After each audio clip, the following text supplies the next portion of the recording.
Bienvenue dans le Cubecast, le podcast de Grenoble INP NC Cube. Une fois par mois, notre école d'ingénieurs spécialisée dans l'énergie, l'eau et l'environnement vous emmène à la rencontre de ses étudiantes et de ses étudiants engagés. Être un étudiant ou une étudiante qui s'engage, c'est se battre pour ses convictions, s'ouvrir aux autres et donner un peu de soi pour rendre le monde meilleur. Nous sommes convaincus que chacune des actions menées dans notre école est une pierre à l'édifice du changement. Dans ce 4e épisode de Le Cubecast, on vous emmène à la rencontre d'Adèle Bruyère et de Nathan Pitillon, tous les deux élèves à l'école, pour évoquer la question de la précarité sous deux angles différents, bien que liés, la précarité énergétique et la précarité menstruelle. Pour soutenir ce podcast, parlez-en autour de vous et partagez-le au maximum. Bonne écoute! Bonjour Nathan, bonjour Adèle. Bonjour. Bonjour. Merci de participer au podcast de l'NC Cube. Alors d'habitude, on demande en fait aux participants de se présenter l'un l'autre, mais aujourd'hui, en fait, on va pas pouvoir le faire parce que vous connaissez pas. D'ailleurs, Nathan, comment s'appelle cette personne à côté de toi? Donc je fais l'interview avec Adèle. Adèle, tu es sûre? Je suis sûr. Bon, ça fait environ 1 minute que tu le sais. Adèle, je te présente Nathan. Ce qu'on va faire, c'est qu'en fait, chacun va se présenter et puis ce sera tout aussi simple. Donc vas-y Nathan, si tu veux commencer. Ok. Du coup, je m'appelle Nathan Pitillon. Je suis en 3e année à l'INC Cube. Donc là, je fais le semestre piste en ce moment. C'est parcours pour une ingénierie sobre et techno-responsable. Donc un semestre à choix. Et en vrai, normalement, je serai en 4e année parce que j'ai fait une césure. Et c'est dans cette césure où j'en ai profité pour faire un stage sur la précarité énergétique à la chaire Hope, qui est rattachée à la Fondation Grenoble INP. Je suis aussi parti en Bulgarie. Et avant ça, je faisais la filière mécanique énergétique. Donc voilà pour mon petit parcours à l'école. Et sinon, je suis passionné de musique, j'aime beaucoup les low-tech et j'aime beaucoup l'art en général. Okay. Voilà, globalement. Très bien, merci beaucoup. Et donc aujourd'hui, tu es là pour nous parler de précarité énergétique qui est ton sujet de prédilection. Oui, c'est ça. Adèle, maintenant, s'il te plaît. Je m'appelle Adèle Bruyère, je suis actuellement du coup en 2e année à l'NC Cube dans la filière I2E, c'est ingénierie de l'énergie électrique.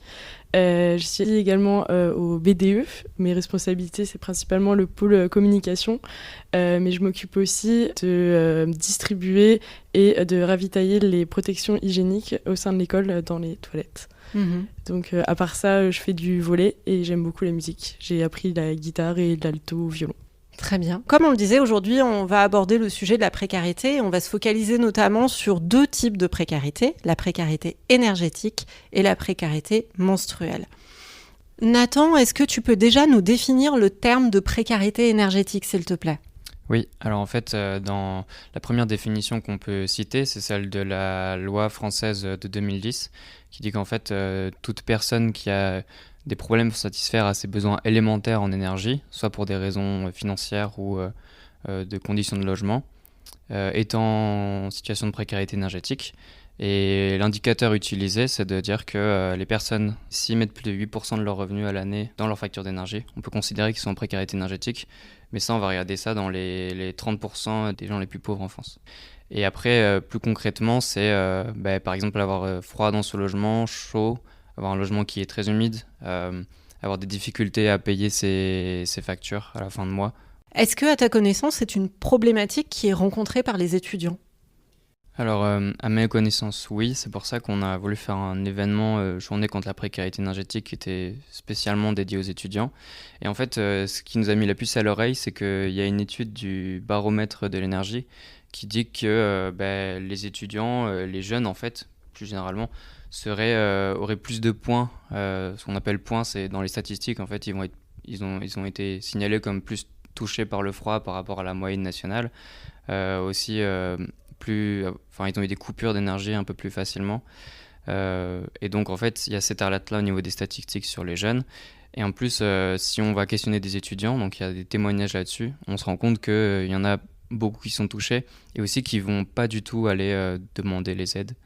Pas du tout se signaler, comme si c'était quelque chose de normal. L'idée un peu du premier logement, on découvre les choses. Et donc c'est carrément une population touchée, voire plus touchée. Adèle, de ton côté, est-ce que tu peux nous définir, s'il te plaît, le terme de précarité menstruelle ? Et pareil, même question, est-ce qu'à ta connaissance, c'est une problématique qui est rencontrée par les étudiants ? Alors, la précarité menstruelle, c'est la difficulté à s'approvisionner des protections hygiéniques.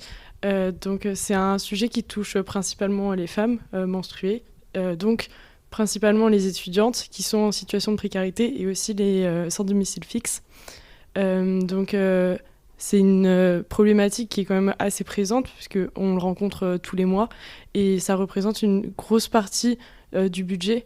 C'est environ 10 à 15 euros par mois parce qu'il faut compter les protections mais aussi les médicaments, les linges, les culottes tachées et donc ça représente finalement un certain coût de vie et surtout tout au long de sa vie en fait. Tout à fait. Et donc, est-ce que c'est une problématique qui est rencontrée par les étudiants ? Oui, je pense que oui. C'est vrai qu'on n'en parle pas souvent parce que c'est un sujet qui est quand même assez tabou, mais je pense que c'est assez rencontré. Et il y a une statistique que j'ai vue passer et c'est assez alarmant, c'est qu'une fille sur 3, enfin une étudiante sur 3, en fait, utilise des protections trop longtemps en fait. Et c'est un problème puisque ça peut engendrer des problèmes de santé comme le choc toxique ou alors avoir des répercussions sur l'hygiène de vie. Tout à fait. Qu'est-ce qui vous a poussé tous les deux à vous intéresser à ces thématiques dans une école d'ingénieurs ? Quelles sont vos motivations ? Est-ce que tu veux commencer ? Allez. Alors, déjà, je suis une fille, donc je suis un peu touchée par ça. Et le fait d'être étudiante et également dans le BDE, ça me pousse à avoir un levier d'action sur certaines choses. Et là, par exemple, l'idée de mettre à disposition des protections hygiéniques dans les toilettes, c'est un sujet qui m'a tenu à cœur. Et ça me semblait important de le faire perdurer. Ça a été installé, j'ai envie que ça continue, donc c'est pour ça que régulièrement on va en remettre dans les toilettes. Enfin oui, c'était un peu une évidence de faire ça. Après pour la précarité énergétique, je pense que du coup on a aussi choisi cette école pour les thématiques du réchauffement climatique et de pouvoir en tant qu'ingénieur avoir des leviers d'action sur ces thématiques. Oui, ça Nathan, tu peux compléter peut-être ? Ouais, carrément. Moi, je suis d'accord. Précarité énergétique, c'est via les thématiques de l'école. Donc, par rapport à ce que tu as dit, je suis vraiment d'accord. Bien sûr. Et aussi, c'était intéressant d'aborder cette thématique parce que on peut avoir l'approche technique ingénieur. Donc, on a un problème d'énergie, comment on va la distribuer, comment on peut améliorer la performance énergétique des manières de produire, etc. Donc ça reste des questions techniques. Et pour autant, on voit qu'il y a quand même un souci parce que précarité énergétique, ça représente, on va dire, c'est à peu près 11% des personnes en France. Donc c'est pas du tout négligeable, c'est plus de 3 millions de personnes. Et en fait, vu qu'on a une approche technique, il y a tout qui peut fonctionner sur cet aspect-là, n'empêche que ça marche pas. Pourquoi ça marche pas ? Et donc en fait, venir s'y intéresser sous un autre œil aussi que l'approche technique, je trouve ça super intéressant. Et l'énergie de manière générale, comment la distribuer, qui l'a, comment les gens l'ont, est-ce que tout le monde en a ? Je pense que c'est des questions qui vont avec le métier d'ingénieur. Et voilà pourquoi je me suis intéressé à ça. Et je trouve ça trop bien que toi qui es au BDE, tu utilises le fait d'être au BDE pour t'intéresser à la précarité menstruelle ou d'autres précarités. Et j'ai envie de dire que souvent les précarités elles viennent ensemble. Oui.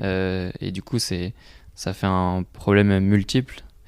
Justement, un Français sur 5 est actuellement en situation de précarité énergétique, selon l'Observatoire national de la précarité énergétique. Et c'est-à-dire que ses dépenses d'énergie dépassent 8% de ses revenus, comme tu nous disais tout à l'heure. D'où les problèmes de santé publique et de situation d'exclusion. Quelles sont les solutions pour lutter contre la précarité énergétique ? Du coup, pour moi, il y a 2 réponses. Moi, je me suis particulièrement intéressé au sujet étudiant. Donc là, c'est des ressources à créer ou à aller chercher, etc. Mais de manière globale, en fait, il y a des structures qui vont essayer d'aller aider les personnes qui vont être en situation de précarité énergétique, les trouver, les accompagner pour faire des rénovations, pour faire des médiations avec les bailleurs. Et donc, par exemple, je peux citer le programme Murmure de la métropole qui va aider, accompagner pour faire les rénovations. Et en fait, il y a tout un micmac, un gros panel de structures qui vont permettre différentes choses en fonction des profils des gens, etc. Et du coup, il y en a qui sont juste là, par exemple, pour dépatouiller tout ça, accompagner les gens. Et du coup, moi, je me suis plutôt renseigné sur qu'est-ce qu'on peut faire quand on est étudiant. Et d'où on a créé un guide, en fait, pour prévenir et guérir la précarité énergétique. Mais globalement, les solutions, c'est surtout quand on choisit son logement, de faire attention aux critères énergétiques, d'essayer de les prendre en compte. Ensuite, quand on est face au problème, il y a des gens qu'on peut contacter pour être aidés. Vérifier que le logement est bien décent, par exemple. Donc ça, c'est important. On peut avoir des aides financières. Être accompagné dans la discussion avec le propriétaire, du coup, pour faire des travaux. Et après, il y a des petites techniques DIY, si je puis dire, des petites astuces pour avoir moins froid, moins chaud. Mais globalement, ça passe quand même par le choix du logement et la rénovation. Est-ce que c'est toujours une question de coût ? Est-ce que les étudiants les plus pauvres ont des logements, je ne sais pas si on peut dire insalubres, mais est-ce qu'ils sont du coup en précarité énergétique ? Et ceux qui ont les moyens ne le sont pas ? Ou est-ce que c'est beaucoup plus compliqué que ça ? Moi, je dirais que c'est plus compliqué que ça, mais c'est sûr que si on a un logement qui va être très peu cher, c'est qu'il y a des raisons derrière, et donc probablement il sera moins bien isolé, il y aura plus de problèmes énergétiques. Mais ça peut dépasser ça dans le sens où, par exemple, dans le cas des étudiants, le premier critère, ça va être le prix, la localisation, où est-ce qu'il est, et les critères énergétiques sont pas du tout là. Donc, qu'on soit étudiant aisé ou pas aisé, on peut avoir des problèmes. Adèle, le bureau des élèves a mis en place depuis 2 ans un dispositif qui permet de lutter contre la précarité menstruelle. Est-ce que tu peux nous en dire un petit peu plus, s'il te plaît ? Alors, c'est une initiative qui est à la base menée par Polytech Grenoble. Et comme ils font partie du réseau INP, on a pu bénéficier justement de leur réseau pour récupérer et être en partenariat aussi avec une association qui nous fournit une protection hygiénique. Et donc, nous, en tant que B2 à l'ENSECUB, on a juste, entre guillemets, à les appeler pour en avoir, mais c'est eux, derrière, qu'on fait toute la démarche pour s'approvisionner correctement. Et nous, notre rôle, ça va être justement de les mettre dans les toilettes, de faire un petit peu de communication là-dessus pour leur dire aux filles, bah voilà, c'est gratuit, vous pouvez en prendre si vous en avez besoin. Et qu'est-ce qui le finance ? Je pense que c'est l'État, puisque l'année dernière, une loi est passée disant que les protections hygiéniques allaient être gratuites et installées dans les universités françaises. Et donc, c'est un peu grâce à ça qu'on peut avoir des protections hygiéniques gratuites dans nos toilettes. Ok, et cette problématique, elle a été apportée à l'origine par 2 jeunes hommes du BDE qui ont été sensibilisés à cette question par rapport à leurs copines de l'école. Qu'est-ce que ça t'inspire par rapport aux relations hommes-femmes ? Je trouve ça génial. Parce que ça peut être un problème majoritairement féminin. Les hommes sont forcément touchés parce qu'on vit ensemble. Et oui, je trouve ça génial que les hommes s'intéressent à ça. Et c'est ensemble qu'on va pouvoir avancer, résoudre en fait des problèmes au sein de la société. Donc non, je trouve l'initiative géniale. Et oui, il n'y a pas que des filles qui doivent s'intéresser à ça, sinon on s'en sort pas. Donc, vraiment... De plus en plus, tu trouves, non ? Ça c'est en train de changer ? Je pense, oui. Enfin, déjà, le fait d'en parler, ça aide énormément. Et oui, juste réussir à lever les tabous autour des règles, ne plus dire j'ai mal au ventre, j'ai mes ragnagnas ou des choses comme ça. Bah voilà, juste poser des mots et dire clairement que oui, j'ai mes règles, oui, j'ai mal au ventre. Et tout le monde peut le savoir, c'est pas grave. Et donc, juste ça va nous faire avancer, quoi. Ouais, d'accord. Nathan, tu as été chef de projet de la journée contre la précarité énergétique étudiante dans le cadre de la chaire d'excellence Hope, lancée par Grenoble INP en 2018. Peux-tu nous parler un peu de cette chaire et notamment de la journée de lutte contre la précarité énergétique à Grenoble ? La chaire Hope, c'est un projet qui a duré 3 ans. En tout cas qui a eu des financements pour 3 ans et là qui maintenant se poursuit sous différentes formes. Mais leur idée, c'était de mettre en lien des acteurs politiques, des acteurs de terrain, en fait, tout plein d'acteurs qui n'ont pas forcément lieu de travailler ensemble à première vue. Par exemple, le fait de lier le ministère de la Santé avec le ministère du Bâtiment, parce que du coup, sur la thématique des précarités énergétiques, même d'aller voir le ministère de l'Éducation, de les faire travailler ensemble via la thématique précarité énergétique. C'est un peu ça qu'ils essayent de faire, de mettre en lien différents acteurs. Ils financent des projets de recherche, d'expérimentation ou aussi pour avoir des statistiques sur des étudiants, par exemple. Et Et en fait, ils ont commencé à lancer des projets avec des étudiants. Donc il y a le réseau Hope étudiant qui s'est créé via en fait à chaque fois en ayant des stagiaires de l'NCCUB qui venaient. Donc moi je suis le 3e à y être allé. Et en fait ils ont commencé à vraiment passer de plus en plus de temps sur ces projets étudiants et voir que ça pouvait vraiment avoir un impact. La journée contre la précarité énergétique, en fait, elle est à l'initiative de la Fondation Abbé Pierre. La première édition, c'était l'année dernière. Le but, c'était de rassembler différents acteurs, que tout le monde ait le même logo, tout le monde se rassemble sous la même bannière, en fait, pour faire un événement médiatisé et que c'est une thématique qui soit de plus en plus connue. Ouais. Dans ça, en fait, Hope a proposé de faire un événement étudiant. Et du coup, m'a recruté moi pour faire chef de projet, journée contre la précarité énergétique étudiante. C'était de la sensibilisation, c'était des ateliers. Qu'est-ce que tu avais mis justement dans ces journées-là ? Eh ben, en fait, on a mis beaucoup de choses. L'idée, c'était de faire un événement convivial pour que les étudiants puissent venir, parce que c'est compliqué de les faire venir. Donc, il y avait des ateliers, de la sensibilisation. On a essayé de mettre en lien, on peut dire fédérer les énergies en mettant en lien à la fois des associations étudiantes, des étudiants bénévoles, des associations qui ne sont pas étudiantes, des acteurs qui traitent de la précarité énergétique comme le CCAS, Centre communal d'action sociale, la DIL 38, qui est une équipe de juristes. Et en fait, de mélanger tous ces milieux-là, aller voir aussi la direction de vie étudiante, faire un événement où en fait, on va faire rencontrer des acteurs qui ne travaillent pas forcément ensemble pour voir ce que ça donne, en fait, les rapprocher.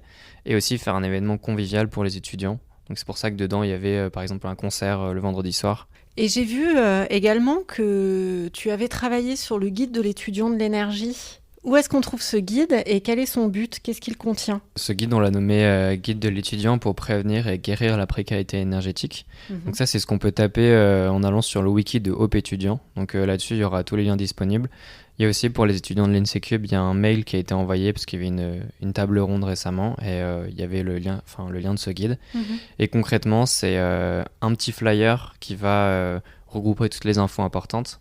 Donc ça va être, je prends mon petit flyer quand je vais faire la visite d'appartement et ça fait un peu des points d'intérêt sur qu'est-ce qu'on peut regarder sur l'énergie quand on fait la visite, pendant la visite, même avant la visite, et ensuite les principaux sources d'aide qu'on peut avoir, soit qu'on est face au problème, soit pour choisir son logement aussi sur un aspect financier.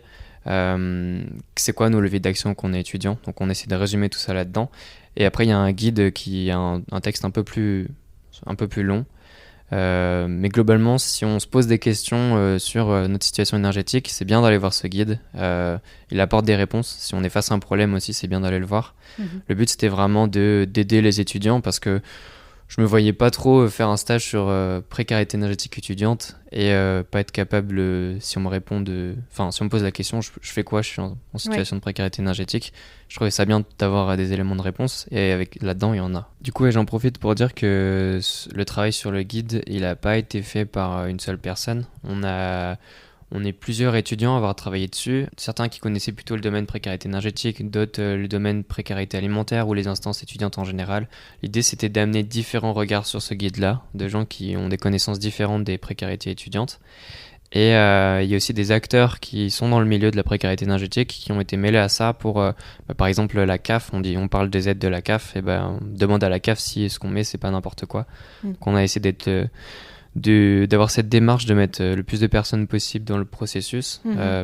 Et en fait, c'est un peu la même démarche qu'on a fait pour l'événement Journée contre la précarité énergétique étudiante, d'amener plusieurs acteurs qui connaissent tous leur domaine et que tout le monde mette sa pierre à l'édifice pour essayer de faire quelque chose de commun assez puissant. Merci. Et justement, en parlant de ça, chacun à votre tour, vous nous avez présenté une typologie de précarité. Est-ce que vous envisagez, ou est-ce que c'est déjà fait peut-être, de travailler ensemble sur ces sujets-là en fait, et de rassembler toutes ces précarités ? Oui, effectivement, il y a plusieurs précarités, donc menstruelles, alimentaires, énergétiques et j'en passe. Et l'idée, c'est que chacun puisse apporter dans son domaine de prédilection des solutions et relever aussi les problèmes de chaque thématique pour que ensuite le guide qui regroupe toutes ces solutions soit complet et que l'étudiant, en fait, il ait juste un truc à lire et ça lui suffise en fait. Essayer de faciliter au maximum l'accès à l'information et l'accès aux solutions comme avec le guide que tu proposais. Je suis carrément d'accord. Et là, il y a un travail qui est fait sur un livret pour justement regrouper tout ce qui pourrait aider les étudiants, du coup par l'Œil, qui est un syndicat étudiant. Et c'est déjà disponible sur leur Instagram. L'idée, c'est d'avoir une plateforme où on peut trouver toutes les ressources qui vont aider sur les différentes thématiques des précarités.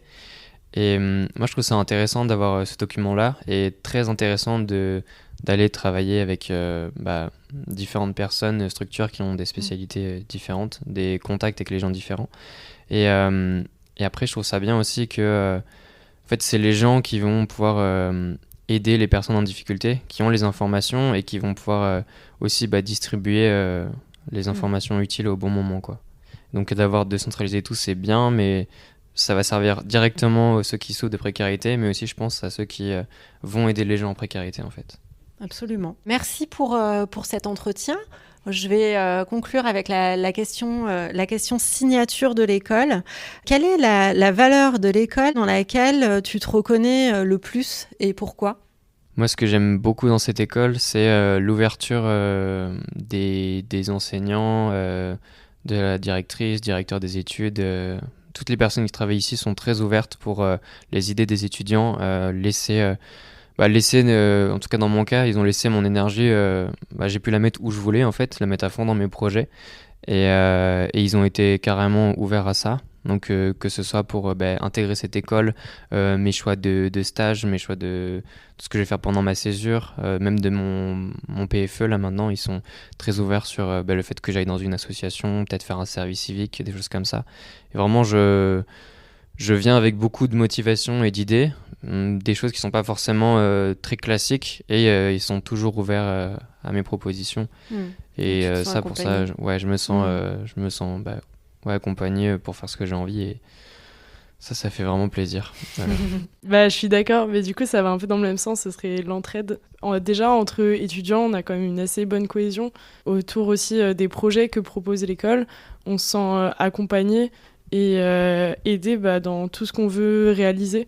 Et ça, c'est une bonne dynamique à l'INP en général, mais c'est vrai qu'à l'école, on la retrouve dans tout ce qui nous est proposé.